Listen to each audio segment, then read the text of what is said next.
Pues el día de ayer estalló la bomba en la oposición, al conocerse que uno de los ministros de la Corte, Arturo Saldívar, habría renunciado de manera inesperada y sorpresiva, porque ni siquiera lo sabía Norma Piña, lo supo unos minutos antes de que se diera a conocer, e incluso unos minutos antes de que se reuniera con Claudia Sheinbaum, para precisamente integrarse a la 4T y al equipo de la candidata presidencial de Morena. Y eso los tiene fúricos porque renuncia Arturo Saldívar y le permite a Obrador poner a un nuevo ministro, o más bien dicho, nueva ministra, que va a estar por 15 años más.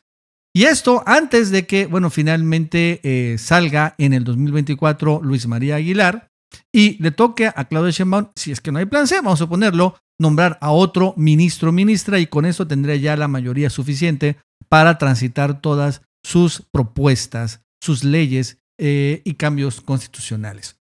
Los tiene fúricos y enojados. Hoy estuvo Arturo Saldívar con Ciro Gómez Leiva y dio más detalles sobre todo ese tema. Y es que el día de ayer sí sorprendió a todos realmente de reconocerse, pues la carta renuncia de Arturo Saldívar que le dio a conocer por el Twitter, ¿no? Aquí lo vemos, en donde en esta carta dice que se va a sumar a la transformación. Y si no quedaba muy claro, porque bueno, lo dio a entender, casi una media hora después apareció una foto en la cuenta de Twitter de Claudia Sheinbaum, donde se reúnen precisamente la eventual virtual candidata presidencial de Morena con Arturo Saldívar. Pero ni con Arturo Saldívar podamos trabajar juntos para avanzar en la transformación del país. Digo, aquí queda claro, evidente, por qué renunció Arturo Saldívar para integrarse al equipo de Claudia Sheinbaum, al equipo, bueno, presidencial. Y hoy estuvo Arturo Saldívar con Ciro Gómez Leiva y dio detalles. Primero, lo más interesante es que revela que no sabía nada Norma Piña hasta unos minutos antes de que se diera a conocer el Twitter precisamente. Vamos a escucharlo. De hacerlo público. Ayer, terminando la sesión de pleno, le pedí unos minutos a la ministra presidenta y le informé personalmente que había presentado mi renuncia al presidente de la República, que la renuncia estaba por darse a conocer en cualquier momento, pero que yo quería informárselo a ella de manera directa, de manera personal. Y por cierto, ojo con el dato, ya le había renunciado a Obrador, ya había mandado esta carta, esta que estamos viendo aquí, y después se enteró Norma Piña. Tomamos el acuerdo, la ministra presidenta y yo, de que mientras está el trámite en presidencia y después en el Senado, no voy a participar en las sesiones del Pleno y de las salas para cuidar a la Corte. Creo que ya una vez que yo he tomado esta decisión, que además es una decisión claramente que tiene un contenido político y posición, no sería correcto que yo votara asuntos. Eventualmente, por ejemplo, en la sala yo podría hacer el voto de desempate. No creo que sería bueno para la Corte, tampoco creo que sería correcto desde mi punto de vista, no sería ético. Entonces vamos a esperar cómo transcurren las cosas, primero en la Presidencia de la República y después en el Senado, pero esa es la razón por la que no voy a asistir a sesiones. Aprovecho para decirlo, fue un acuerdo que tomé ayer con la ministra presidenta, a quien le informé de manera personal. Lo tomó bien, muy respetuosa, realmente fue una reunión cordial, amable. A la ministra la conozco desde hace muchos años, entonces pues nos conocemos, yo creo que hace cerca de 40 años, de tal suerte que fue una plática cordial, amable, respetuosa, institucional y también cordial desde el punto de vista personal. Interesante. No sabía absolutamente nada Piña, ¿no? No sabía, no tenía idea. La sorprendieron. Y por lo tanto, si no sabía nada Piña, que es la presidenta de la Corte, tampoco sabía nada la oposición. Realmente lo mantuvieron muy bien en secreto. Fue una gran jugada de la 4T. Y repito, ¿por qué es gran jugada? Porque al final va a nombrar al presidente un nuevo ministro o ministra y va a estar 15 años, ¿no? O sea, y bueno, Arturo Saldívar pues integra el gabinete, o bueno, el equipo, no sé si el gabinete. Ahorita vamos a hablar sobre dónde podría ir. Por otro lado, también habla Saldívar sobre cómo quieren sabotear, porque quieren sabotear esta renuncia, porque dicen que no puede renunciar porque no hay una causa grave, ¿no? Entonces dice Saldívar, a ver, ¿cómo que no? Y hoy lo aclara con Ciro Gómez Leiva. Primero que debo explicar, porque seguramente me lo vas a preguntar, es la cuestión de causa grave. O sea, hay quienes han salido de manera, pues yo diría, muy espontánea y muy sin mayor argumento, diciendo no es causa grave. Los famosos expertos de la oposición.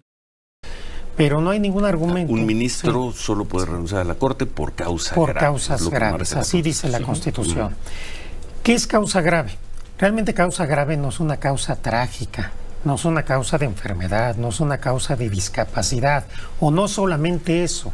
Una causa grave es una causa importante, una causa trascendente.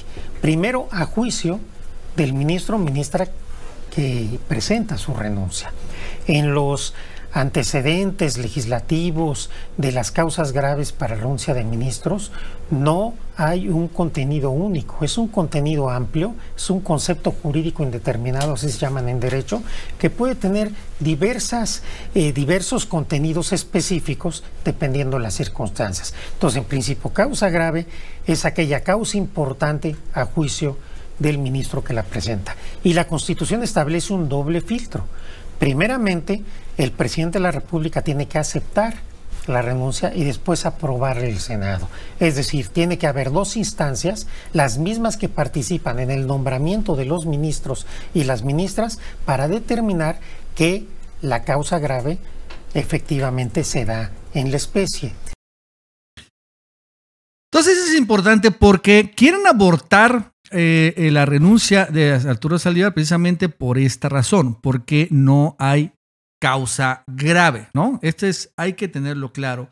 Y bueno, la verdad es que en ese sentido vale la pena señalarlo. También Arturo Saldívar siguió hablando sobre otras cosas importantes. Por ejemplo, habló sobre la reforma, el plan C, la reforma al Poder Judicial. Él siendo exministro, bueno, probablemente la va a diseñar. Es más, yo creo que en gran medida por esta razón Arturo Saldívar se ha integrado al equipo de Claudia Sheinbaum. Y esto es lo que piensa sobre el plan C.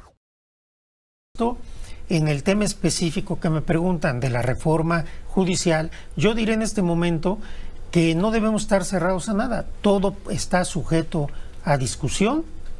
Tenemos que ver los temas con apertura y yo en este momento no estaría en una posición de poderme decantar en una cuestión o en otra. Pero discutir que los ciudadanos elijan a los ministros de la Corte como uno de los varios temas. Si es necesaria o no y en qué términos una nueva reforma judicial. Una reforma judicial que tú si esa reforma judicial requiere, uno, cambiar o no a los ministros de la Corte y ministras. Dos, si el método más adecuado es elección popular o no. Y también si es conveniente o no que siga estando el Consejo de la Judicatura o no con la presidencia de la Corte. Recuerden ustedes que no solo la oposición, toda la academia ha insistido durante 25 años que se tiene que separar la presidencia de la Corte y el Consejo. Son temas sobre los cuales tendremos que discutir. Yo creo que tendrá que abrirse foros a la academia, a la sociedad civil y escuchar todas las voces y tratar en un momento dado de llegar, si es el caso, a una reforma judicial que sea lo más benéfico para el país. Bueno. Entonces ahí aparece y deja claro, yo por lo que veo, que finalmente Arturo Saldívar va a ser el encargado de, pues, diseñar el plan C. Diseñar el plan C, ¿no? Finalmente como exministro, no sé si hacía lo mejor o no, honestamente. Olga Sánchez Cordero, pues también como exministra, ocupó la Secretaría de Gobernación con la idea del presidente de tener una comunicación con el Poder Judicial y lograr transitar sus propuestas. Al final, Olga Sánchez Cordero acabó sucumbiendo ante sus propios intereses, cuidando sus propias pensiones doradas, cuidando el enorme nepotismo que hay en el Poder Judicial, porque sus hijas, sus nueras, su comadre, su compadre, etcétera, tienen cargos ahí. Y bueno, pues al final acabó sucumbiendo que la corrieron a Secretaría de Gobernación. Yo no sé si Arturo Saldívar va a acabar igual, pero bueno, ya tenemos ese antecedente. Evidentemente la oposición estaba muy enojada, Xóchitl Gálvez, porque esto no lo esperaban. Y a pesar de que, bueno, renuncia a un ministro pro AMLO, sí, pero no necesariamente. Renuncia, pero se lleva mucha información. Y además va a llegar un nuevo ministro pro AMLO, ministra pro AMLO, que va a estar 15 años ahí. Entonces no son tan buenas noticias para ellos. Ellos pensaban que iban a poder meter a alguien más, cuando menos que no fuera tan pro AMLO, ahorita no van a poder hacerlo. Y entonces Xochitl Gálvez finalmente estalló con esto de esta manera. Vamos a escucharla.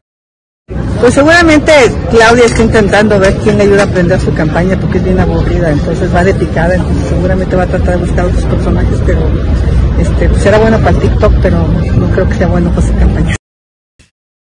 Que la campaña de Claudia está muy aburrida y que invitan a Saldívar porque es un buen tiktokero. Pues. De todos modos, hoy le respondió muy bien Arturo Saldívar a todo este tema. Vamos a escucharlo. Ayer dijo sobre ti, un ministro que actúa bajo consigna del presidente no merece ser parte de la Suprema Corte, y agregó: la historia juzgará a Arturo Saldívar por claudicar ante el poder. Xochitl Gálvez, pues es normal, debe estar muy preocupada y muy enojada. Yo le entiendo, así hay que tomarlo. ¿Por qué preocupada y por qué enojada? Pues preocupada primero por cómo ven las encuestas, después porque se está dando cuenta que Claudia está formando un equipo mucho más sólido que el que tiene ella, y pues porque creo que va a perder. Entonces yo le entiendo, la verdad no vale la pena con una persona que lo único que hace es sacar dichos ocurrentes, pues decirle nada. Está bien, tiene todo su derecho, será la candidata opositora. Entiendo que no le guste que yo esté, y entiendo que se preocupe que yo esté con Claudia, entonces no me merece mayor comentario, la verdad. Y es interesante porque, vean, el único exministro que está participando, ¿no?, activamente es José Ramón Cosío, y ese estaba a favor de Xochitl Gálvez. Y ahora hay otro exministro, Arturo Saldívar, que está participando fuertemente pero a favor de Claudia Sheinbaum. No obstante, a Olga Sánchez Cordero ya no la veo ahí. Como que también al interior de la Suprema Corte perdió mucha influencia Olga Sánchez Cordero. Y bueno, ahora Saldívar se va a enfrentar contra Cosío. Lo curioso es que Cosío, ¿no?, mi exministro, que ha sido, bueno, ha impulsado un montón de amparos. Fíjense lo que sube en su cuenta de Twitter, ¿no? Have you no sense of decency, sir? ¿No? Es que si no tiene decencia, señor. Lo sube en inglés, pero bueno, ya saben cómo son los pinches ministros. No tiene algún sentido de decencia, señor. Y bueno, pues hay como si esto que he dicho hijo Arturo Saldívar es que no es decente. Dice José Ramón Cosío, que está con Xochitl Gálvez, ¿no? Bueno, esa es la monstruosa hipocresía.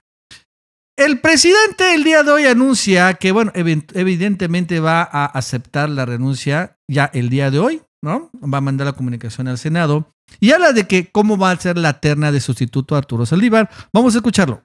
Aprovecho para contestarles lo del ministro Saldívar. Presentó su renuncia y ya hoy envío. ¿Sí la va a aceptar, presidente? Sí, la acepto y envío el oficio al Senado, que es el que le corresponde decidir si se acepta o no se acepta. Entonces, el procedimiento es, de acuerdo a la Constitución, se presenta la renuncia.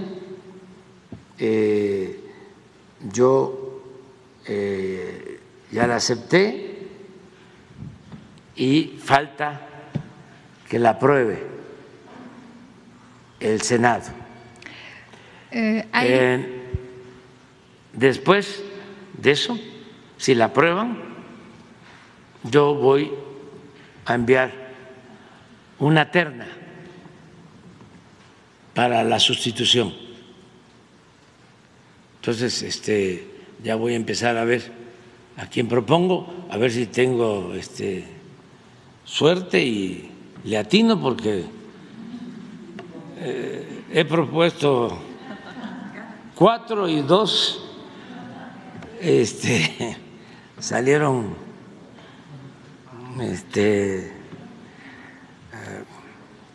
conservas. Entonces, ¿Cuál fue la causa grave, presidente? La Constitución establece. Ahí está la famosa causa grave. Les digo que están insistiendo sobre ese tema. Solo por causa grave puede renunciar un Pues eso es cuestión de interpretación, ¿no? Si una persona ya no quiere continuar en un cargo, no se le puede obligar. Ya lo hice con el ministro Medina Mora, ¿sí? Envié igual el oficio y el Senado decidió. ¿Quién va a tener la última palabra? Pues el Senado. Entonces ya haya anunciado que se suma a la campaña de Sheinbaum si todavía no concluye el procedimiento. Bueno, después ahí el presidente habla de que en la terna va a proponer, todavía no sabe, dice, pero va a proponer que sean mujeres. Mujeres. Yo pensaba honestamente ayer que podría haber sido Adán Augusto, pero bueno, al momento de que van a ser mujeres, pues eso evidentemente queda descartado. No sé qué mujeres podrían llegar. Habría que ver. Luis Alcalde, pero no creo, todo está muy, muy joven. No sé, habría que ver qué abogadas, mujeres podrían ocupar esto. Pero bueno, al final va a ser la terna. Puede ser la consejera jurídica de la presidencia.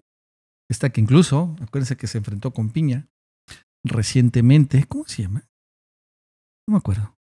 Pueden ser otras. Hay buenas mujeres abogadas también ahí. Vamos a ver qué queda como ministro. Por cierto, en medio de todo esto, también es una buena noticia que llega Arturo Saldívar en este momento justo, porque también se va a dar en unos días más, bueno, pasado mañana, el propio Mario Delgado lo señala, ya el nombramiento el próximo 10 de noviembre de los 9 candidatos y candidatas a gubernaturas. Y bueno, él aclara que finalmente hay un procedimiento, encuestas y que bueno, hay reglas muy claras. Vamos a escucharlo. Este viernes 10 de noviembre vamos a dar a conocer los resultados de las encuestas y vamos a nombrar precandidatos o precandidatas en algunos casos y en otros casos coordinadores o coordinadoras de defensa de la Cuarta Transformación. Tendremos ya las encuestas listas y las vamos a dar a conocer. Vamos a incluso pedirles a los encuestadores, a las empresas que hicieron las encuestas espejo, que las presentes. Vamos a ir viendo estado por estado, conociendo los resultados y al final vamos a aplicar la regla de género para ver finalmente quiénes son los candidatos o candidatas. Ahora, lo interesante es que en medio de esto ha cambiado un poco el escenario en Morena y también en todos los partidos, porque el día de hoy, muy probablemente, acabe el Tribunal Electoral echando para atrás las reglas del INE por el tema de paridad de género. Estas reglas que impuso hace unos días Claudia Zavala, que fue la que ideó estas reglas, esta consejera electoral, y Carla Humphrey, todas estas feministas, voy a decirlas así, pseudo-feministas, porque la verdad es que no les veo así mucho feminismo o feminismo de ocasión, en donde obligaban a los partidos a postular de entrada 5 candidatas mujeres y 4 varones, y además a seguir algo que se llamaba la paridad sustantiva, ¿no? Que era una especie de invento, un nuevo invento, en donde también obligaban a los partidos a postular a mujeres en determinados estados, ¿no? O sea, quitándoles toda la independencia a los partidos de postular a donde hay los candidatos y candidatas que ellos quisieran. Esto probablemente lo quite el Tribunal Electoral, empezando por la regla de que iban a ser 5 mujeres y 4 varones. Ya va a ser al revés. Ahora van a poder los candidatos postular 5 hombres y 4 mujeres. Y entonces eso significa que en Morena, y tampoco ya va a ser necesidad seguir los requisitos de la paridad sustantiva, eso también se va a quitar. Por lo cual, pues muy probablemente ya quede firme. Por ejemplo, Omar García Harfuch en la Ciudad de México, así lo vería yo. Javier May en Tabasco. También vería a algunos de los primos Mier en Puebla. Aquí lo puse, vamos a verlo, lo tuiteé. Donde yo creo, que quede claro, yo creo que así van a quedar las cosas. Y lo vamos a ver pasado mañana. Vamos a ver si le atino o no. Con estas nuevas reglas. También esto le quita presión a las mujeres y a los partidos porque tenían que bajar a muchos de primer lugar y dejar en segundo lugar, y eso iba a generar. O sea, yo veo que sería Omar García Harfuch en la Ciudad de México, Lalo Ramírez, Eduardo Ramírez en Chiapas, el ahorita coordinador de la Junta de Coordinación Política, Javier May en Tabasco, Huacho Díaz en Yucatán, Julio Huerta o Alejandro Armenta o Nacho Mier en Puebla. En Veracruz sería Rocío Nale. En Morelos, Margarita, ¿cómo se llama? González Arabia, la exdirectora de la Lotenal. En Jalisco, Claudia Delgadillo. Y en Guanajuato, Antares Vázquez. Así lo vería yo. Vamos a ver si latino o no. Pero esto ya finalmente les quita mucha presión a Morena. Y bueno, por esa razón también hay una gran confianza de Mario Delgado y de Claudia Sheinbaum de que no va a haber rompimiento. No va a haber un gran rompimiento. Marcelo Ebrard se va a quedar con las ganas de llevarse a candidatos a gobernador ganadores a Movimiento Ciudadano, que será el problema. Porque pues sí, y por la paridad de género, que será el plan perverso, por la paridad de género iban a obligar a Morena a postular a segundos lugares, y entonces el primer lugar iban a irse con Marcelo Ebrard. Entonces ya sin esto, bueno, pues ya no va a haber realmente, o va a haber uno o dos casos. Por ejemplo, en Guanajuato habría un caso. Sheffield podría ser un sacrificado, pero creo que Sheffield ya aceptó ser senador, y por eso iría a Antares. Pero vamos a ver cómo termina todo esto. Repito, no hay nada seguro. Sin embargo, hay que tener confianza de una u otra manera que Mario Delgado acabó no liderando un proceso también interno muy transparente y seguramente con un gran éxito. Bueno, amigos, eso es todo. Hasta luego.